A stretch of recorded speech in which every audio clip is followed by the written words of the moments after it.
Penn School had its beginning in the dark days when slave ships discharged their cargoes of primitive Africans, bootlegged across the Atlantic long after the outlawing of the trade. And it was here on these islands, occupied during the early years of the war by the Union forces, that emancipation first reached the southern cottonlands, and beginnings were made by Negro freeholders on their own small plots. A great human responsibility developed from the freeing of these simple, carefree, dependent people, wrest from their native life and marooned in ignorance under slavery. Freed, they had to be taught how to live as free men. Penn School has demonstrated the power of the school as a social dynamo in its all-year rhythm, its island-wide reach, its ministration to all-round wants and aspirations of the simple folk, its release of the organic strength of the community. It is making good citizens, intelligent, self-supporting families. For at Penn School, education is literally preparation for life, practical life, in which hunger of the mind, soul, and body are very real considerations.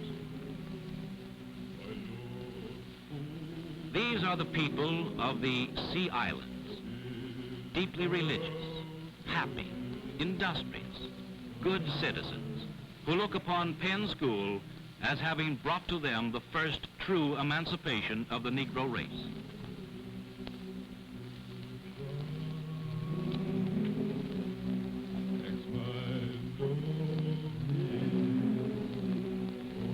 And here are the three people, Rossa B. Cooley, Grace Bigelow House, and their associate, the school superintendent, James P. King, who today are doing most to carry forward the work of Penn School as the hub of domestic, business, and community life on the islands. An adventure in practical education which is being felt throughout the state of South Carolina, the nation, and the whole world. That also is playing a great part in pointing the way to the sound solution of the growing interracial problem. Yes, 3 generations ago, this was a typical evening scene on one of the more lonely beaches in the Sea Islands. Souls torn from their native land, separated from their families, herded into vile-smelling, bootlegging slave ships for the long voyage to America. Disease bred in the filth of their impossibly crowded quarters, often thinning their ranks to less than half the number before seeing land again. Then, chained together like wild beasts, beaten and driven by heartless overseers, they staggered onto dry land again, bondage, to work long hours in the fields of great Sea Island cotton plantations that made these islands famous. Women as well as men worked the long hours in the field. But these were a stalwart people. This woman, for instance, who wears a cord around her hips to give her strength.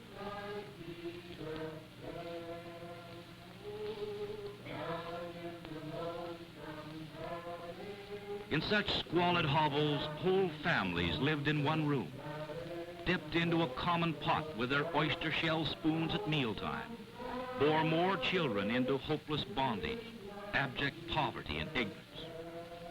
But through all this, the Negro's spirit was not broken. The moon, a visual symbol of an almighty God. At the end of a long day, release of the spirit in fervent prayer. An offering of water from the rising tide back to the tide. Praying as her mother taught her, pouring out water to the full moon. What an opportunity to sway her deep devotion to the living God from native superstition to enlightened religion. Yes, few people have risen so far in 3 generations because few peoples, contrary to the belief of the times, have possessed the inherent ability to lift themselves from unlettered superstition to responsive and discriminating play of intelligence with such modest encouragement. But let Miss Cooley who with her associate, Miss House, has given her life to the work of Penn School, tell you the story as they have lived it over the years. Oh, children, did you know that Penn School is having its 80th birthday this year? Yes, Mom. Our teacher told us. Have you been here that long too, Miss Cooter? Good gracious, no, Helen. But Miss House and I have been here for 37 years. Oh, yes, there have been some big changes since then. Before the new schoolhouse was built, there was one little rambling building. The roof leaked like a sieve, and the whole thing was ready to fall down almost any day. And do you know, the teachers had to sit with an open umbrella over their heads when it rained, and the children sat on top of the desks to keep their feet dry. Oh, well, I remember my first ride down the oyster shell road from Frogmore. I remember the horse's name was Pleasant. Uncle Sam was sitting there weaving his shrimp nets, as he has for so many years, and two little boys were watching him. One of them looked very much like you, Moses. As we came up, the smallest boy said, Uncle Sam, how old are you? Oh, I ain't know exactly. I know I've been doing man's work and first gun shoot. I was born a slave. I remember getting flogged till I couldn't stand it no more. Then I run off into the bush. Then the soldier come and Marshal Lincoln make me free. I see a heap of trouble on the island after that, too. I'd see the big wind come and the tidal wave and knock over the houses and drown the people. I remember when the fever come and the smallpox and the people fall down dead in the fields. Then come the drought and done kill all the crops. I see folk so hungry and weak they can't walk, and the well so low, nothing but mud water for drink. And then the bull evil come and eat up all the cotton crop. But we just trust and Master Jesus take care of we children and work hard, and the bad time go away and the sun shine again on we. We ain't got much dollars and cents, but we heart and full of the Lord, and the body is free. From the beginning, Penn School has been a school for all the people, grown-ups and children alike. For in the words of the great friend and educator of the Negro people, Dr. Purcell, here truly are taught things of the hand, the mind, and the heart. This bronze plaque displayed on the front wall of the community house at Penn School in memory of Dr. Purcell's inspiration and help to the school in one of the most critical periods of its existence is symbolic of the aspirations of the whole Negro race.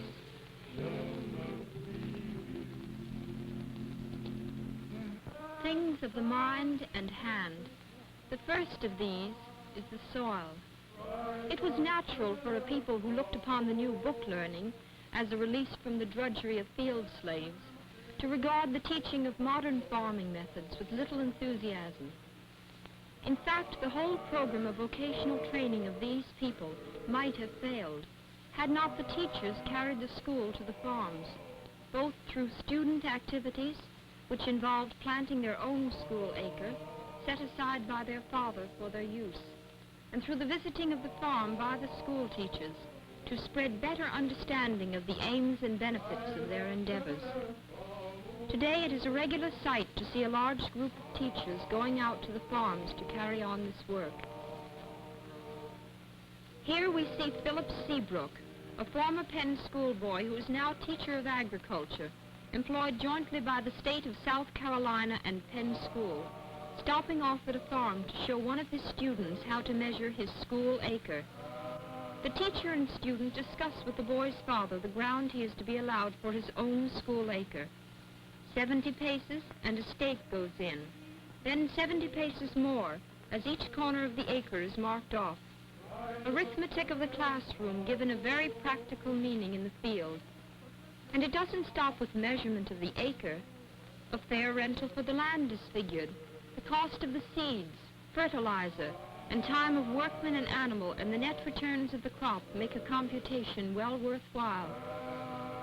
The influence of this homemaker has been great in the life of Ireland farmers, not only through the education of a new generation in modern farming methods, crop rotation, replenishment of the soil, and so forth, but the direct comparison of the productivity of the student's acre and that of his father's land has done much to win over the adults to more progressive farming practice.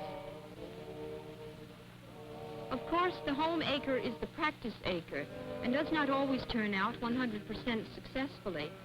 It reflects the amount of learning each student has absorbed on the school farm, the testing of the soil, of the seed, planting methods, fertilization, the study of the crops that are soil builders and those that are the soil robbers. Nevertheless, the keen competition encouraged by the Corn Club, which is made up of all agricultural students with home acres, usually shows gratifying results. Better farm animals, too, are helping in the revolution of the farming system at St. Helena. The scrub stock that for years had been allowed to deteriorate further and further until cows were half the size and gave only a fraction of the milk expected of well-bred stock, was one of the most serious deterrents to profitable farming on the islands. Razorback hogs ate their heads off and put on little meat. Poorly bred and graded chickens produced hardly enough to warrant their keep. When our school farm was carved out of land that had not seen a crop, the tasks of overseers had kept these boys' grandfathers on those same acres. A Penn School trustee sent a purebred bull down to the school, and we began to build up a small herd of cattle. Our purpose not only to demonstrate to our agricultural students what could be expected of good cattle, but this herd was to be the nucleus of an island-wide herd of improved stock. Here we see the marked contrast between the typical scrub cow of the islands and the well-bred replacements that are now being introduced onto more and more St. Helena farms each year. As the school farm herd increased, modern silos, milking sheds, and barns were erected, mostly through the skill and labors of the boys' carpentry and masonry classes, under the supervision of Hampton graduates, the school's vocational instructors. The oyster shell concrete work going forward to song and laughter as the boys often used their own ox carts to carry sand and oyster shells from nearby rivers and the oyster canneries. The carpentry work ringing with favorite spirituals punctuated by staccato hammer blows. Building for the future is the spirit of school and people of the islands. Building better citizens, better families, better farms, better stock, a better life. And this building for a better life begins early in life at Penn School. Meet Henny Penny. She teaches the mysteries of the chicken and the egg to 5- and 6-year-olds. Thus is the child's farming begun.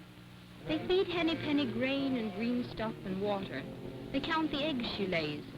They learn how to keep her healthy and well. They watch her set upon her eggs and hatch her chicks for a new generation of Henny Pennies. And most of all, at their early age, they catch the full significance of her name. Henny Penny is an important source of food and income for the island people. Then tiny heads, weary with the weight of learning, succumb to the Sandman at nap time. Each has a mat to spread upon the floor. They sit upon their mats and sing their favorite lullaby until one by one they rest their little heads in blessed slumber.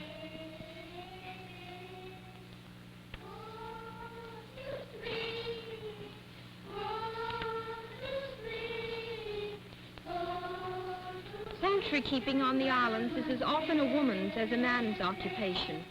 Hence, the young girl's vocational class studies the methods as well as the economics of chicken raising, carries forward the early education that built honest respect for Henny Penny and all her tribe. At the school farm, poultry is a subject of major importance for the young farm students.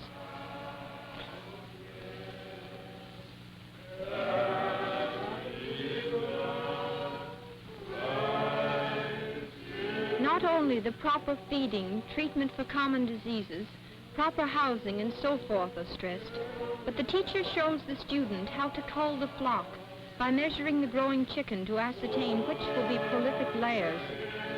In back of the better home, of which we will speak a little later, is the garden of the older girl vocational students. Here again, the house garden is the woman's province, to raise vegetables, not only for the table, but for preserving for the household's wintertime needs. Preparing vegetables for canning is under the direction of the school's home economics instructor, who also instructs in the cooking and serving of meals in the better home. Literally tens of thousands of jars of foodstuffs have been put up on the islands since this home economics course has been in existence, all directly creditable to the efforts and instruction of Penn School women. Women who have been the hub of much of the advancement on the islands, women who stand as the spiritual anchor for their mates, women who work in the fields and thank God for the right to be free, to work their own acres, to reap the harvests, not only of food, but of self-respect, independence, peace of mind, soul, and body.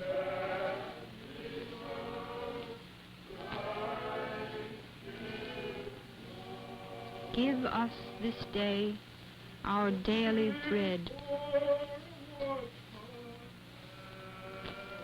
Things of the mind and hand. A decadence in all handwork on the islands had been an unforeseen byproduct of emancipation. Trained skills of the slaves were lost.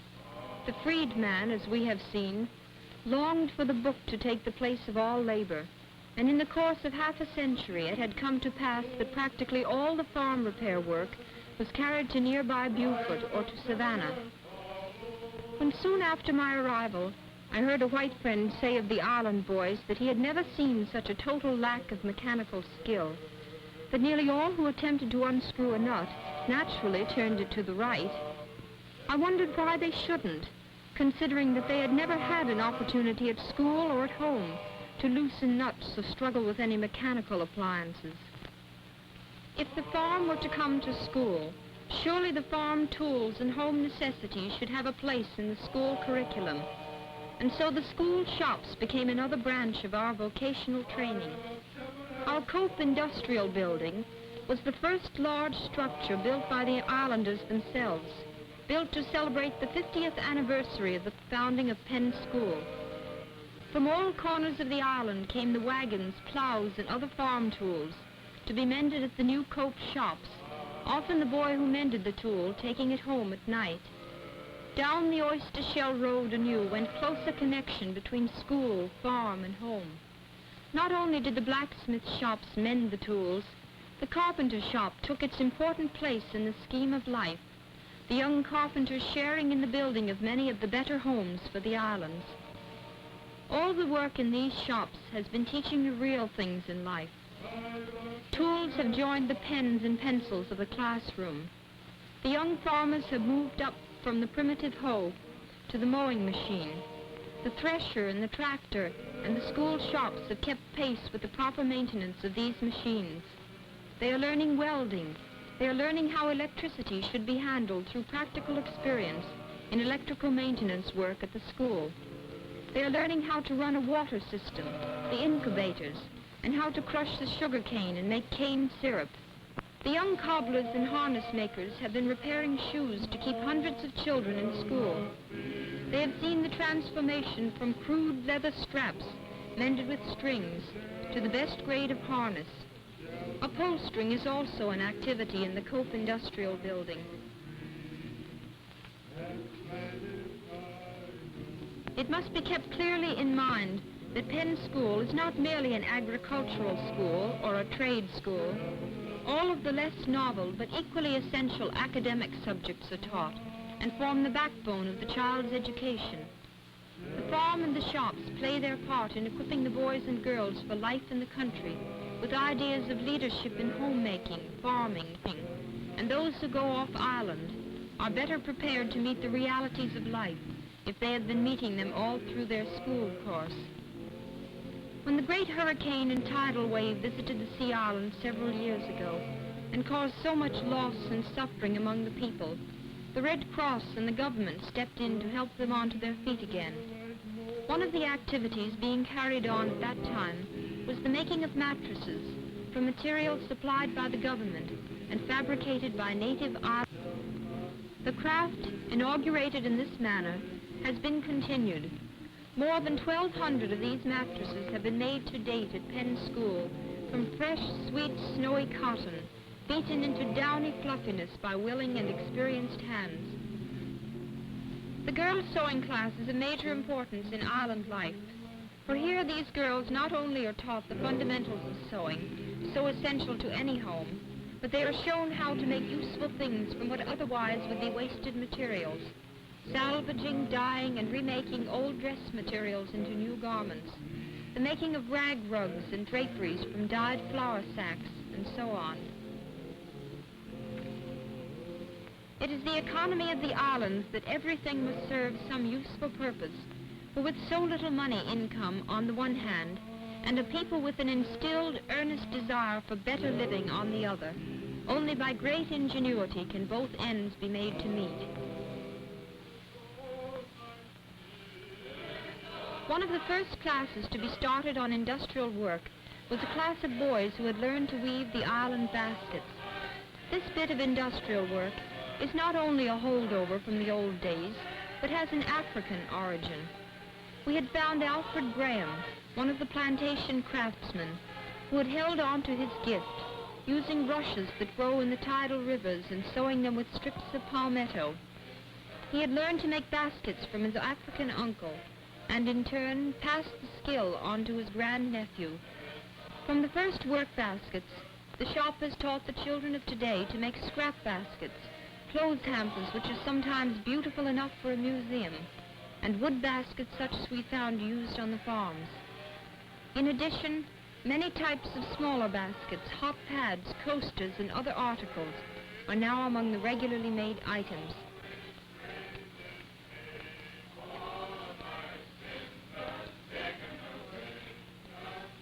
The boys carry through the whole operation from the gathering of the reeds, an excursion all look forward to the final weaving of the baskets. The grandnephew who now teaches the craft has been through the same temptations his boys will have to meet. Within a year of his graduation at Penn School, he had drifted to a nearby city where the lights and cash and good times proved to be more alluring than the country school. His mother had other plans for George.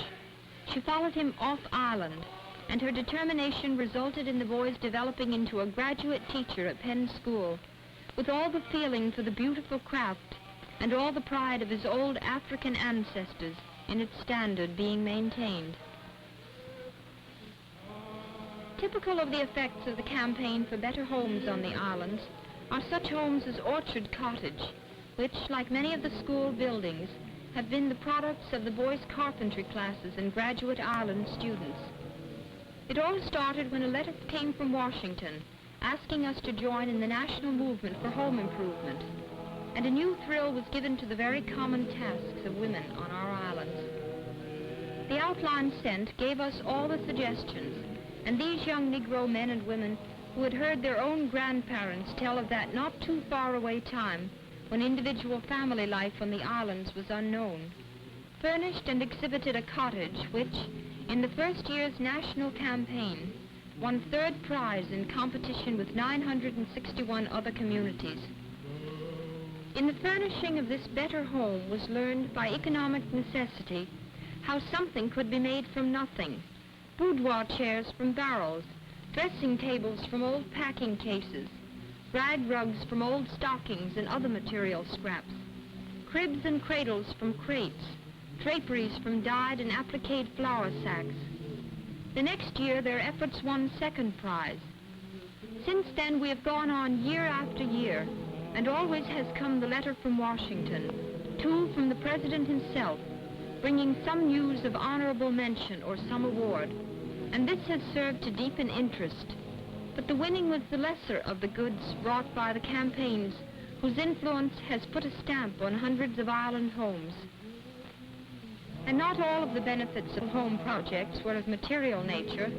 The dinner and recreation hours for the young people, under the elevating influence of superior surroundings, taught almost unconsciously those lessons in amenities needed in every home. Public health on the islands has improved steadily with the enlightenment of the people.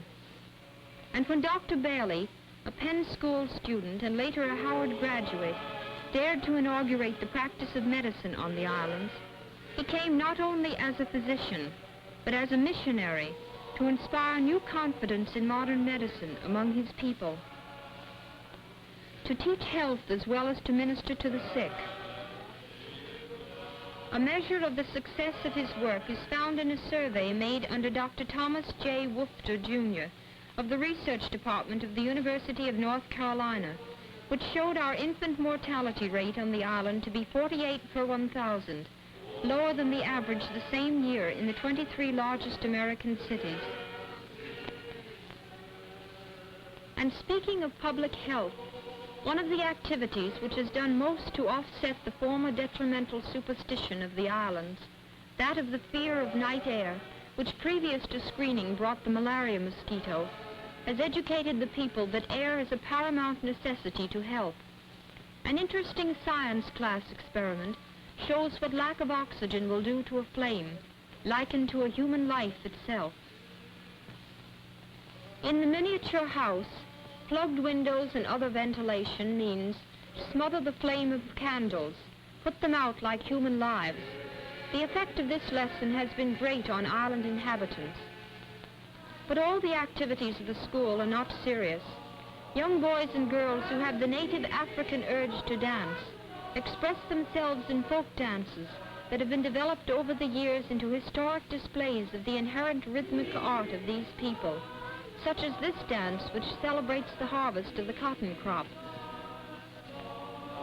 The great desire for learning evidenced in the very beginning, when newly freed slave men, women, and children flocked into the school singing the old plantation spiritual, "I would like to read, like to read, like to read that sweet story of old," is characteristic of the devotion the island people have always had for Penn School. In the early days, the children often came to school weary before the school tasks could begin, the boys and girls having walked from 1 to 9 miles to get there, or having rowed up the tidal rivers. In time, our school has met that problem, too, by providing buses called chariots, which are sent to certain rallying points to shorten the too long journeys. Penn School being primarily a day school, these buses take the place of dormitories in a measure, and children continue to be a sort of rural newspaper as they carry the news from school to home every evening.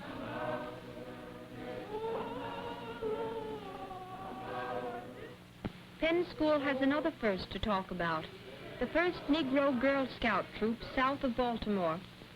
Here, in true Scout fashion, is taught character and morale, sugar-coated with plenty of plain, ordinary fun.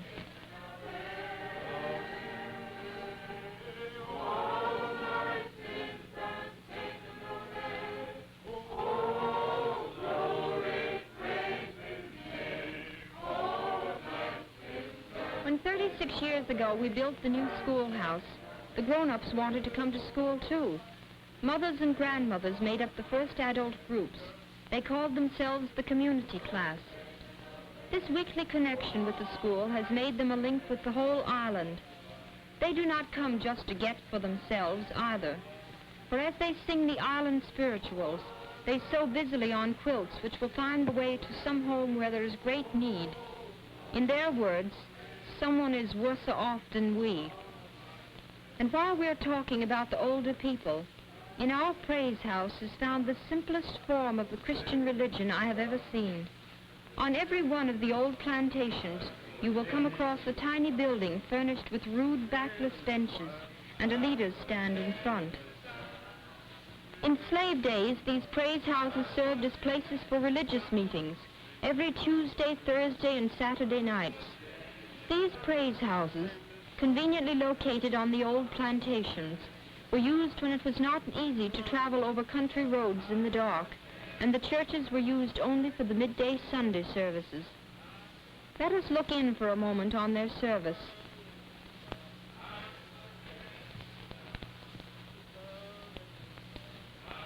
Dear Master Jesus, we all beg you, come make us a call this here day. We is nothing but poor Ethiopian women, and people ain't think much about we. We ain't trust as any of them great high people for come to we church.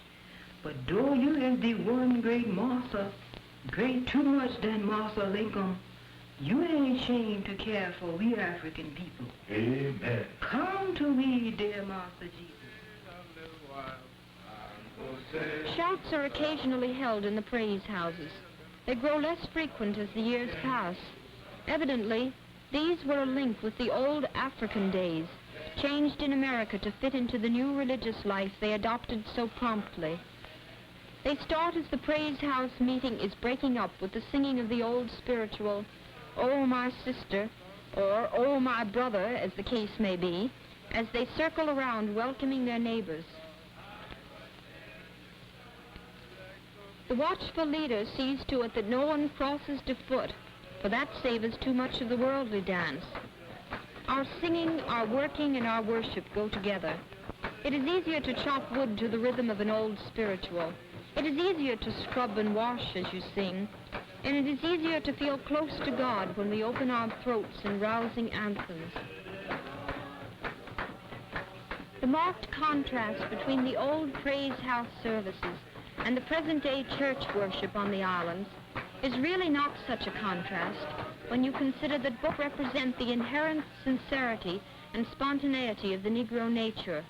Both are succeeding stages in their development from native unlettered superstition toward enlightened religion, all through which cannot be subdued the characteristic rhythmic expression of music and living. Over this backdrop of a simple, genuine people going their various ways to useful moral and mind-elevating endeavors on this out-of-the-way island off South Carolina, can be seen the beginnings of a great educational and racial revolution, a movement that is all too late in coming, that must stem the growing tide in many localities throughout the world.